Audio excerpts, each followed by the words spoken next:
अस्सलाम वालेकुम। मैं मस्जिद में ارباب वाला मौजूद محترم ناياب ارباب जे बाबत में हालाजी महरूफ ارباب खानदान जे क़ाबिल एहतराम मुअज़्ज़ज़ शख्सियत जनाब हालाजी महरूफ ارباب खानदान जी क़ाबिल एहतराम मुअज़्ज़ज़ शख्सियत जनाब محترم ناياب ارباب महराण यूनिवर्सिटी में फ्रीलांसिंग ट्रेनर ऐं मशहूर इदारो उॾार जो अॻवान محترم नायब ارباب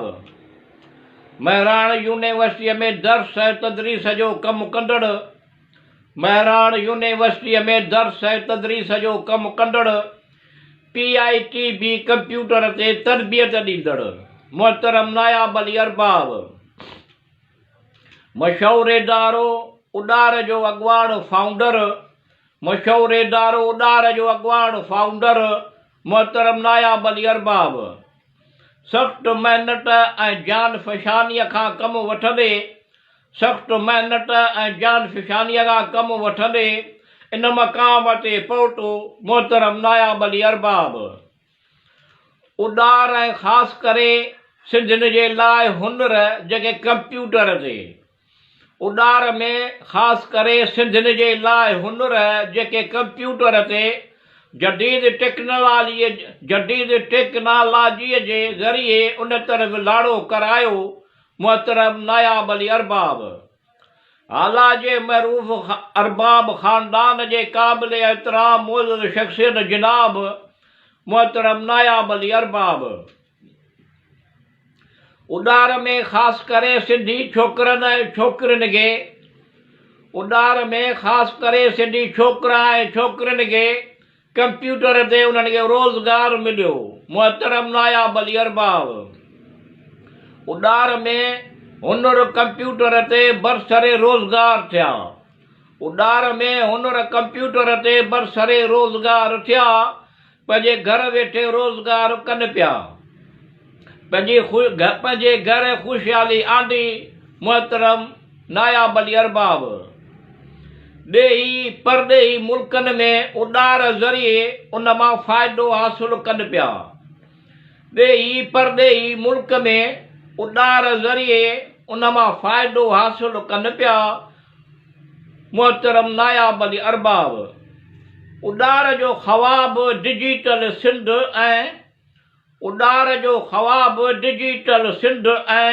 बेरोज़गारीअ जो ख़ात्मो محترم नायब ارباب आला जे मुअज़्ज़ज़ ارباب खानदान जे क़ाबिल एहतराम मुअज़्ज़ज़ शख्सियत जनाब محترم नायब ارباب पाण निहायत हलीम तबह रहमदिल पाण निहायत हलीम तबह रहमदिल सादा लिबास खुश मिजाज محترم नायब ارباب सदाबहार तबियत मोहब्बत खुलूस सदाबहार तबियत मोहब्बत खुलूस शफ़क़त कंदड़ कुर्बदार محترم नायब ارباب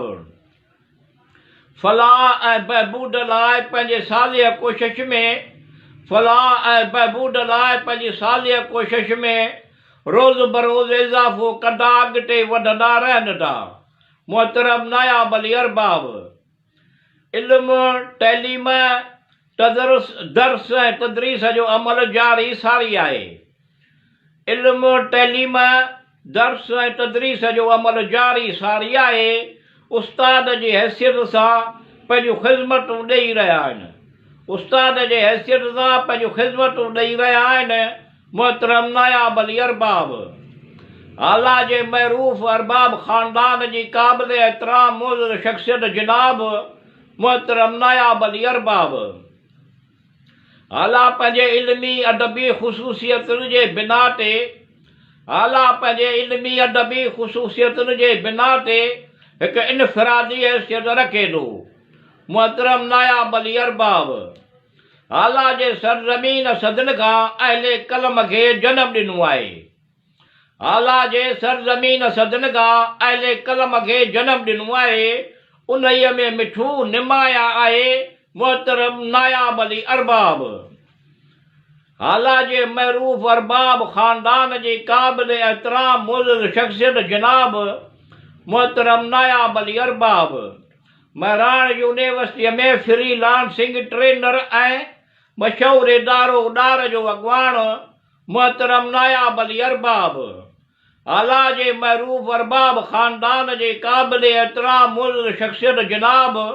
محترم ناياب ارباب